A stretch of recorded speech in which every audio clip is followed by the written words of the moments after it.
Hey, what is going on guys? RvzStealth here, and in today's video, we're going to be taking a look at the best mid laners for patch 7.3.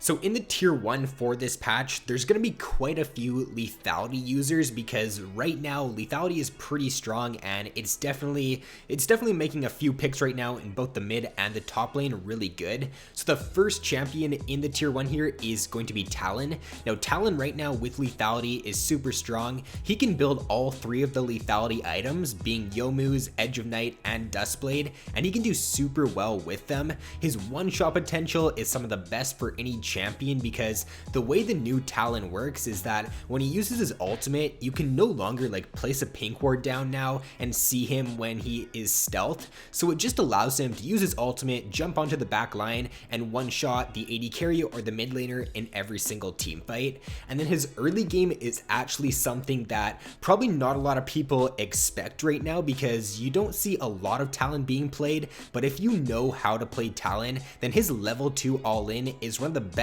early game all-ins for like any champion due to the fact that his Q does crit and his passive also bleeds for like so much damage in the early game. He is probably one of the best roaming mid laners too. When you are playing Talon, I would advise, if you're doing well in the laning phase, to grab Moby Boots, because with Moby Boots, you're just going to be able to roam super well. You can jump over like either the Baron Pit wall or you can jump over the Dragon Pit wall and go for roams, and it just takes you such little time to get to bot lane or get to top lane when you're playing Talon. So I'm gonna put up a few matchups here on screen. I think I'm gonna do this from now on as to like what champions he's doing really well against in this patch, and then other champions that he's not doing so well against. So up top here, it says that Talon counters, and these are the champions that Talon is doing really well against this patch. And then below it says like Talon is countered by, and these are the champions that you probably shouldn't pick him into unless you are very confident on the champion. Next in the tier 1 is going to be another lethality user, being Zed, and I'd say that Zed and Talon, they're pretty much on the same level right now. I would say if you can play a good Zed and you can also play a good Talon, then I'd say that Zed is probably a little bit better than Talon in this patch, just because he is a little bit more reliable. He does have a little bit better wave clear, he can wave clear from a longer range. He also does have a better gap closer than Talon, and his one-shot potential is about just as good as Talon's because he can just W in on the back line, use his ultimate, and one-shot a target. But Zed right now, he's great with the lethality items. Like Talon, he can build all three of them, and his one-shot potential with those items is just pretty disgusting. I'm not sure if you guys did watch Bjergsen's stream a few days ago, but he was spamming Zed, and he was winning like almost every single game on Zed. He even got like this crazy quadra kill, which I'm pretty sure blew up on Reddit. It had like so many upvotes, so I think that Zed right now, if you can play him well, like obviously if you don't have much practice on Zed, then you're probably not going to do too well, but if you're practiced on the champion, he's probably one of the best carry mids that you can play in this patch. Next in the tier 1 here is going to be my personal favorite mid laner in this patch, and it is Corky mid. So Corky right now, he's one of the most versatile mid lane picks because you can pretty much pick him into anything, and because you run exhaust on Corky, you can win most matchups. There's very few matchups that you just get dumped on in the laning phase. You can always at least go even, I find, with Corky, which just makes him a great pick.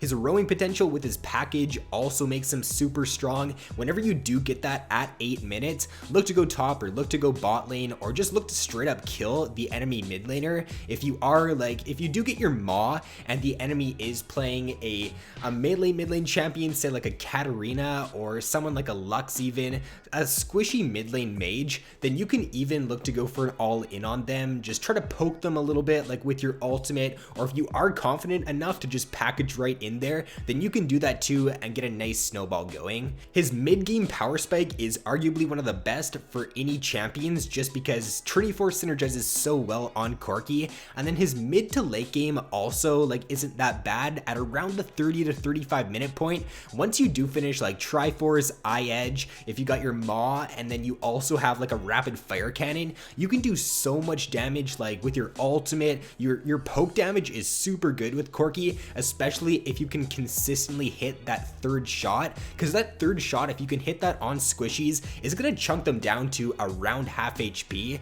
So overall, Corky is a great pick in this patch. Next in the tier 1 here is going to be a little bit of, I guess, an off meta pick, or he's not really played too much in the mid lane right now, but it is Jace. So Jace in a mid, he actually does really well against any AP mage champion because he can rush a Maw in those matchups, and there's very few champions that can deal with a Jace once he does have his Maw finished. He does have a few champions that can do pretty well against him, like an Anivia for example, because if Jace tries to dive in on an Anivia, then she can just straight up stun him and use her ultimate and burst him down that way. But if he is going up against someone, say like a Katarina, then he can do great in that matchup because he pokes Katarina down. If she tries to jump in on him and channel her ultimate, then Jace can just go into hammer form and E her out of her ultimate, and then you also have your Maw, which you're going to get the shield from, so he is great in most AP matchups in mid right now. You can also take that exhaust on Jace. He is kind of similar to like Corky, or the way you play Jace is a little bit similar to Corky because you take the exhaust, you have really good poke damage, so it's just super hard to out trade Jace in the laning phase, and it's very hard to beat him in an all-in. And then another reason to why he might be a little bit better in the mid lane than in the top lane is because if he does get a favorable matchup and he can shove the enemy out of lane and get a lot of tower damage off, if he ends up taking that first blood tower, then he can roam a lot better from the mid lane than he can from the top lane. So you do have the potential to influence other lanes when you are playing Jace mid. So that is going to round out the tier 1 champions in this patch. I think those 4 champions are above all other mid laners right now, so I'm not just going to include like a 5th one in this video because I usually do include like 5 champions in the tier 1, but I think that these 4 champions right now are definitely the clear winners, or the clear top 4 mid laners that you can play in this patch. And then for the tier 2 champions in this patch, there are a handful of pretty good mid lane picks right now that aren't as strong as the tier 1, but they're also still very viable and you can still carry pretty well with them in 7.3. So these champions are going to be Katarina, Ahri, Cassiopeia, Echo, Twisted Fate, Ziggs, Syndra, Annie, Malzahar, Swain, Gangplank, Xerath, and LeBlanc. And then in the tier 2 here, there are a few different champions that are slightly better than the rest of the champions in the tier 2, and I guess you could put them like in a tier 1.5 if you want to, but these champions would be Katarina, Ahri, Syndra, and LeBlanc.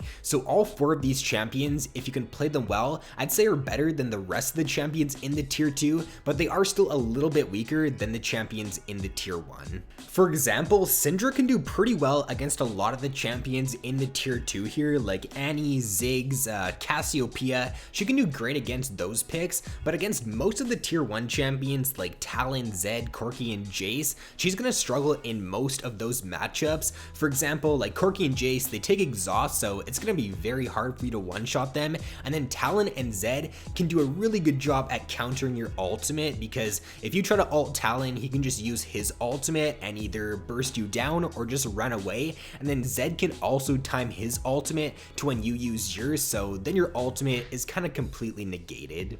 And then for the tier 3 champions in 7.3, these champions are still good, but they're only as good as the player is on them. If you don't play these champions very much, then they're probably like they're really crappy picks. Like you need to play these champions a fair amount to be able to have success on them. But these champions are going to be Taliyah, Orianna, Ryze, Anivia, Kassadin, Aurelion Sol, Varus, Lux, Yasuo, and Victor. So pretty much all of these champions are highly mechanical, or they're only good in certain matchups. For example, Kassadin, he is great in a lot of AP matchups, but he does struggle against someone like Talon or Zed or even Jace, so I would not look to blind pick Kassadin in this patch, but I would look to use him as a counter pick. If you know the champion and say they pick like a Katarina or a LeBlanc, then he can do pretty well in those matchups. So that is going to be all for this video, guys. Be sure to let me know down in the comments below if you did like how I added in the counter picks for the tier 1 champions. I'm always trying to improve these tier list videos, so if you guys ever do have a suggestion as to what I could do to improve the quality of them, then never hesitate to leave a comment down below. I do read all of the comments, so if you do leave some constructive criticism, then I will be sure to read it. But with that being said, guys, thanks for watching, have an awesome day, and I will see you in my next video.